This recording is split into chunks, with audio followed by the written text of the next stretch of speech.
शुक्रिया जनाब स्पीकर साहब।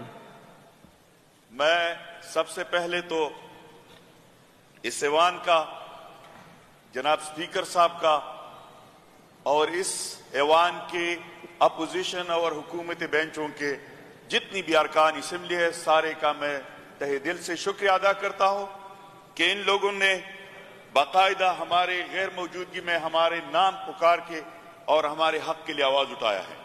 तो यकीनन मैं अपनी वज़ीर आला साहब, स्पीकर साहब और इधर अपोजिशन और हुकूमती अरकानों का शुक्रिया अदा करता हूं। हमारे दास्तान कुछ अजीब व गरीब सा है। हमने पहले इंडियन फिल्में देखी थी, लेकिन सर ये मैंने इधर कुरान पाक भी लेके आया है, लास्ट में मैं बताऊंगा कि ये मैंने खुद अपनी आंखों से देखे कि ड्रामे लिखाई, हिदायतकार और प्रोड्यूसर को दिलाए और हमारे सामने ही ड्रामे लिख के भी गई और फिर उधर उसने बनाए भी। लेकिन मैंने उसको प्रिजनर वेंसी भी बोला कि आप लोगों ने ड्रामा रिलीज होने से फ्लॉप कर दिया क्योंकि आप लोग नालायक हिदायतकार है, आप सही तरीके से ड्रामा भी नहीं बना सकते। यकीनी सर फिर हमें 12 दिन थाने में रखा, 12 दिन हमें जुडिशल नहीं होने देता था। फिर जब हम जुडिशल हो गई, अटक जेल में आए, हमारे जमानत हो गई, तो जमानत के बाद जी उन लोगों ने सुबह आके इस्लामाबाद के बहुत सारे पुलिस आए थे और उसने दोबारा पकड़ के हमें लेके गया इस्लामाबाद अदालत में कि आप एक दूसरे पर्चे में हैं।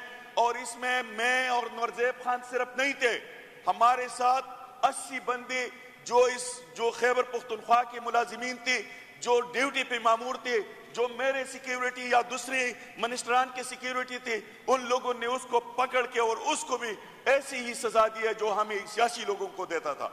यकीनन इससे मुझे बहुत दुख हुआ कि हम कहां तक पहुंच गए कि अभी एक सूबे की पुलिस अगर ये हमारे साथ ऐसा करते हैं तो कल इस्लामाबाद की पुलिस कहां तक पहुंच गए कि अभी एक सूबे की पुलिस अगर ये हमारे साथ ऐसा करते हैं तो कल इस्लामाबाद की पुलिस इधर आ सकता है, कल पंजाब की पुलिस इधर आ सकता है, फिर हम उसको इधर हमारी पुलिस उसको छोड़ेगा। तो ये कैसा मुल्क रहेगा, ये कैसा मुल्क है? इसका तो कानून का तो मुझे समझ ही नहीं आता है कि अभी हम एक मुल्क में अगर उधर पंजाबिस्तान और इधर पुख्तनिस्तान बनाते हैं तो फिर पाकिस्तान कहां गया? इस पाकिस्तान को हमने मुत्तहिद और मुत्तफिक रखना है और इसके कानून और आईन की पासदारी के लिए जो हमारे जंग है ये जारी और सारी रहेगा इंशाअल्लाह।